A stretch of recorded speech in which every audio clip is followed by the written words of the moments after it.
I didn't always have my act together. There were many times that I was discouraged, feeling defeated, and feeling unmotivated. Many times I wanted to give up.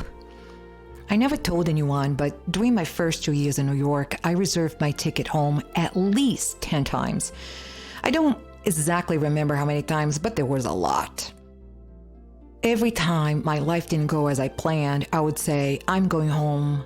I'm just going to make a little bit more money, and then I'm going to go home. I would reserve my ticket, and then something good would happen, and I would stay. One time, I was really determined to leave. It was my first year of college, and the professor told me to drop the English class. I felt that she knew better, and I went to the basic writing class. When I got there, the professor said I was too advanced to the class and told me to go back and try my best. So I did.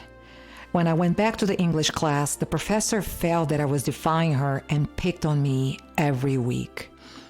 One day, I was so discouraged, I called home to tell them that I was going home because I couldn't write. I was giving up. If you read my first book, you may know about my relationship with my father. Let's just say that it was not very good. But that day, my dad got on the phone and told me to go back to the class and show the professor who I was. My dad had been pressuring me to come back to Brazil for months. To make the long story short, I went back to the class and I passed that class with a C+. I know C+ is nothing to brag home about, but she gave me an A- on my final, and that for me was a victory. I'm telling you this story so you know that when you are on the right path, things will show up to test you.